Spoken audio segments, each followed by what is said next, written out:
practice been like this week, and what kind of things have you guys focused on following the game? Our practices have been very intense this week. We just tried to get back to the tough team that we were in the beginning of the season and the beginning of conference play. We kind of lost sight of who we were.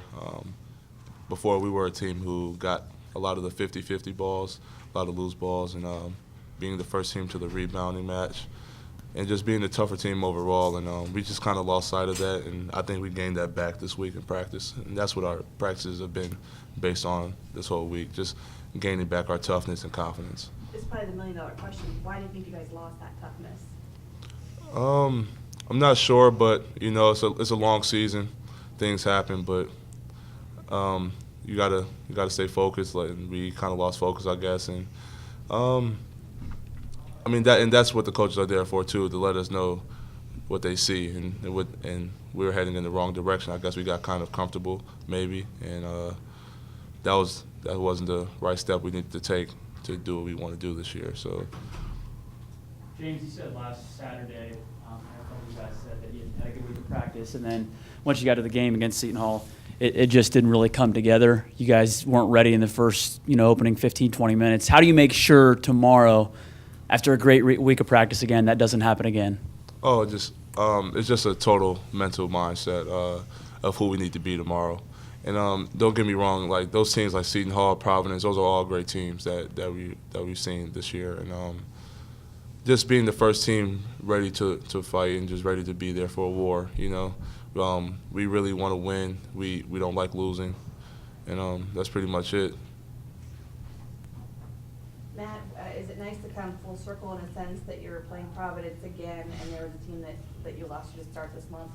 Yeah, definitely. I mean, we get to play them, again for the second time in, 2-3 weeks. It's been pretty quick. But I think a lot of our guys are looking at it as we've been through the Big East once, played every team, and, this is a fresh start for us. In our minds, we're trying to take it as we're 0-0, playing every team once again, and we need to come out on top for the majority of them.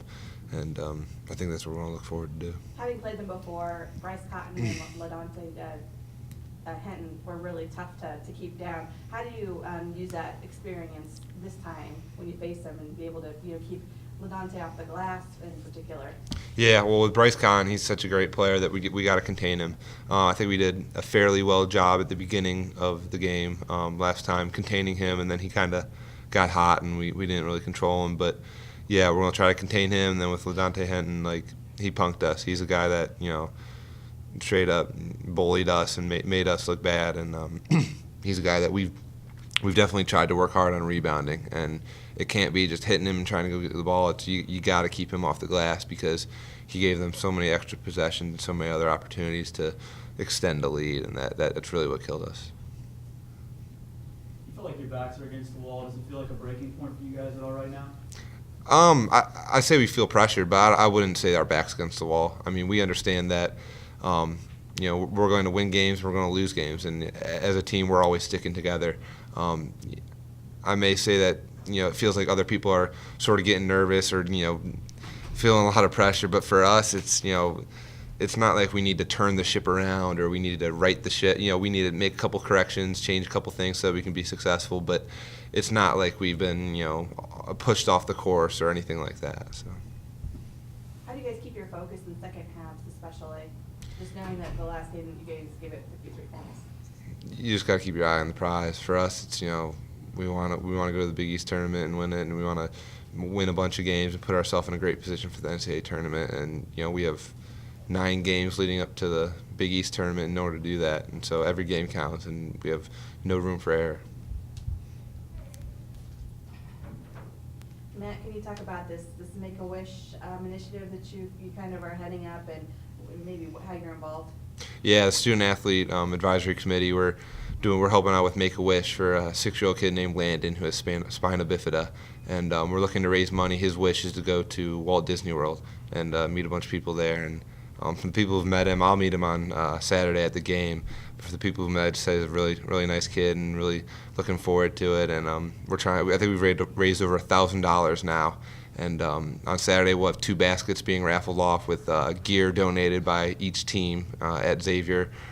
So I'm really looking forward to be able to meet him and hopefully help out with that. And you can go online. There's links all around for donations, and then also you can buy raffle tickets at the game. Did you help organize the baskets? Yeah, yep. There's going to be an autograph Coach Mack basketball, autograph Coach Mack bobblehead, so that'll be a little limited edition right there. But yeah, there'll be a ton of stuff, and it'll be really cool. Coach, you've been through the Big East for the first tour of games. What are your impressions so far of playing the teams through the first 9 games? It's a great league. You know, there are differing styles. The size of the teams, on the rosters has really impressed me. It's a physical league, even though the emphasis was, to really let offense sort of have their way and call hand checks. It's just the physicality is much greater than we've seen in years past. So it's a very, very competitive league, very competitive. Coach, I know everyone is different, but a 3-game losing streak for you as a coach, how much does it get under your skin? I can't sleep. The fact that we've dropped games where we felt like especially in the last one we didn't play to our level is very, very frustrating. Villanova that good as their record would indicate, or just not a great night? Villanova's really good, but we knew that going in, so that wasn't a surprise. It was about a 12-point game, and we decided to press. And Villanova's probably not the team, at least for our team, that can squeeze the orange full court and turn you over. At least Villanova, when they play 4 guards, and they're very experienced ones at that. So a 12-point game quickly became a 20-point game. But there were a lot of things leading up to that 12-point deficit that frustrate us. Having seen Providence and played them, when you go back in and face them again, how much does that help you to know, the guys to know on the court what a Bryce Cotton does, what a LaDonte Hinton does? Well, it helps, but it helps both sides. I mean, there's relativity to that. So, this is the first time I've ever been through a conference season where you're learning your opponent for the very first time. You can watch tape. You can talk to opposing coaches. You can have seen some of these players when they were high school 3-4 years ago, but until you really face the opponents on a nightly basis, it's just been a little different of an experience in conference play. But we know that every team that we play is going to have 1 or 2 players that are premier level talents that are all Big East type caliber players, and it's helpful going into the next game, but it doesn't make the challenge any easier. Is there a point in the game where you feel like your players, you can feel it slipping away? I feel like last Saturday at Seton Hall there was a point where it seemed like you guys were going to be okay, and then it just kind of started to slowly slip away. Is there something to that? I don't know if there's something to that, but I could point to probably a couple plays where the air went out of the balloon, and Samaje picking up his 4th foul hurt our team severely. We started to have our way on the offensive end against Seton Hall's 2-3 matchup, and they adjusted and changed defenses in the last 5-6 minutes, but he went out with his 4th foul, and the deficit grew.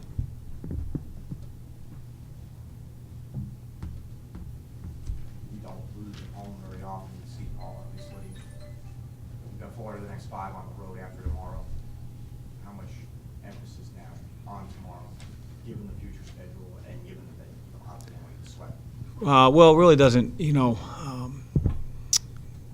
come into play of what we have ahead of us. The only thing we worry about is tomorrow. And regardless of how the schedule unfolds beyond tomorrow, we've got to be ready for tomorrow. It's a big game. It's a big game for both teams.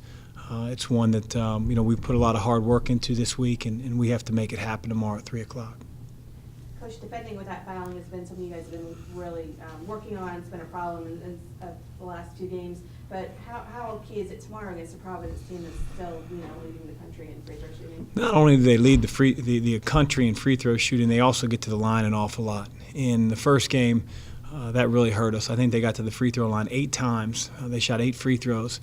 Again, when we had the ball, or we fouled them going after an offensive rebound, just silly fouls. So, there are going to be fouls that happen in the course of the game. I've never coached a game or played in a game that a foul wasn't called. That's going to happen. But the ones where we don't use much IQ, those have to be erased. Coach, your players were talking about this week of practice, or at least the last few days. Do you feel like it's been different these past few days after the 3-game losing streak? Can you speak to that? I approach practice the same way every day. That's what our team needs to do, and we'll find out tomorrow whether we have the answer or not.